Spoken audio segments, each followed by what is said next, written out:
అసెంబ్లీలోని కెమెరాలన్నీ speaker ఆధీనంలోనే ఉంటాయన్నారు. సామాజిక మాధ్యమాల్లో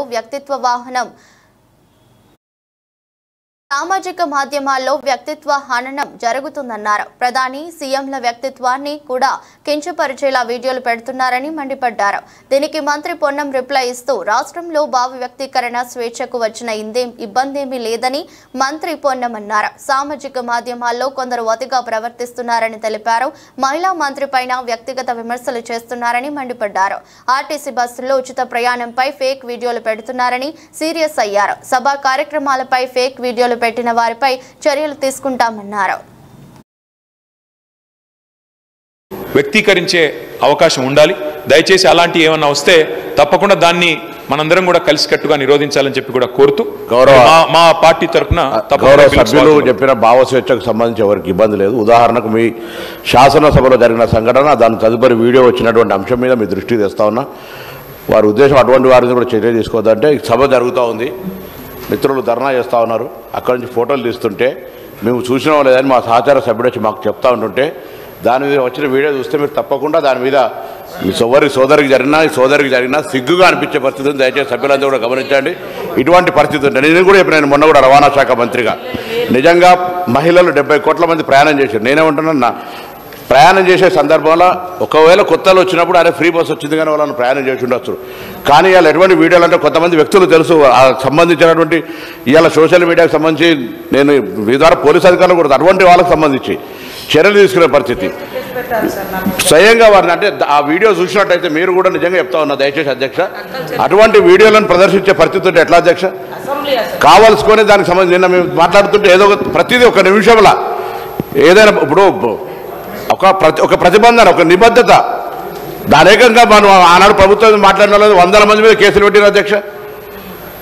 ఒక్కొక్కరికి ఎన్ని రకాల సోషల్ మీడియాలో ఇయ్యాలో నా దగ్గర చెప్తాను అనేక మంది మేము నా కార్యకర్తలు కేసులు ఎదుర్కొన్నటువంటి పరిస్థితి ఉన్నది. ఇవాళ ఏం మాట్లాడింది కూడా ఉన్న జరిగిన వాస్తవాన్ని ప్రభుత్వ నిర్ణయాన్ని వ్యతిరేకిస్తే ఇవాళ నేరుగా ఇండివిజువల్స్ ఒక మంత్రి ఒక గిరిజనకు సంబంధించినటువంటి ఒక సోదరి మన మహిళ ఇక్కడ జరిగినటువంటి శాసనసభలో జరిగిన దాని మీద కూడా ఇట్లా నేను అడుగుతాను గౌరవ్ అమ్మా, నేను మీ గురించి నేను నా పార్టీకి సంబంధించి నేనే మళ్ళా నేను social media this is running commentary sir అధ్యక్ష, రన్నింగ్ కామెంటరీ.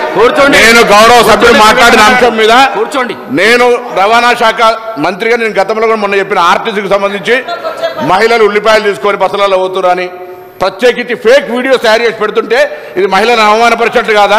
ఇలా వాళ్ళకి సంబంధించి అకాండంగానే అవమానపడ ఏం జరిగింది దానికి సంబంధించి రోజు పొద్దున అదే ఎజెండా నిన్నటికి అయిపోయింది. నేను దాని గురించి మాట్లాడాలి ఇప్పటివరకు. మళ్ళీ మీరు నేనేమడుగుతా ఉన్నా, నేను ఆ విషయంలో మీరు ఇవాళ నిన్న ఆడికే మక్కన్ సింగ్ గారు గౌరవ సభ్యులు వచ్చి ఇక్కడ నాతోటి మాట్లాడుతూ ఫోటో తీసినని చెప్తే దానికి సంబంధించిన వీడియో చూడండి అధ్యక్ష. దాని అటువంటి వాటి మీద నేను వారన్నారు చాలా భావస్వేచ్ఛ ఉండాలి, భావస్వేచ్ఛకు సంబంధించి ఎదుటి వ్యక్తిని పూర్తిగా కించపరిచే విధంగా ఉంటే ఎట్లా, అవమానపరిచే విధంగా ఉంటే ఎట్లా అనే అంశాన్ని తమ దృష్టి తీసుకొస్తా ఉన్నా.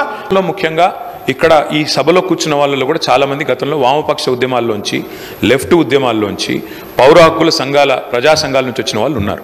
నేను ప్రభుత్వాన్ని అడిగేది ఏమంటే ప్రజల భావ వ్యక్తీకరణ స్వేచ్ఛను హరించే విధంగా కాకుండా మీరు దయచేసి ఈ రకమైన బిల్లులు తెచ్చేటప్పుడు అన్ని రకాలుగా ఆలోచించి తెమ్మని చెప్పాను తప్ప వారు ఇంకొక మాట అన్నారు, అక్కడి నుంచి ఎవరో వీడియోలు తీశారు ఇంకోటి అన్నారు.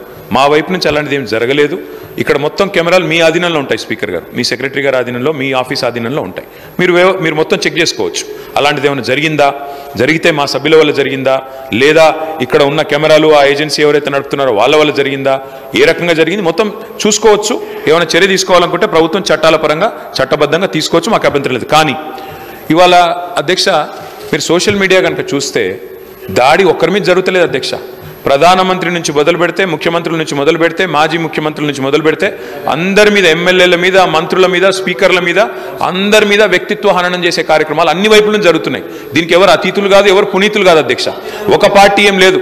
నెహ్రూ గారి టైం నుంచి మొదలు పెడితే ఈ రోజున్న నాయకుల దాకా అందరి వ్యక్తిత్వ హననాలు జరుగుతున్నాయి, క్యారెక్టర్ అసాసినేషన్ జరుగుతుంది. దీనికి అందరం బాధితులమే. ఇందులో ఎవరం కూడా పునీతులం కాదు, ఎవరం అతీతులం కాదు. కాబట్టి దయచేసి నేను కోరేది ఇది అన్ని పార్టీలో రావాలా. ఇదేదో ఒక పార్టీ వాళ్ళు చేస్తున్నారు, మిగతా వాళ్ళందరూ చాలా చక్కగా ఉన్నారు అధ్యక్ష. మరి మనం కూడా చూడాలి ఇక్కడ ప్రయోగిస్తున్న భాష, ఇక్కడ మాట్లాడుతున్న పదజాలం ఎట్లా అధ్యక్ష. మరి అట్లా మీరు కూడా క్రీడల విషయంలో హర్యానా రాష్ట్ర విధానాన్ని పరిశీలిస్తున్నాం.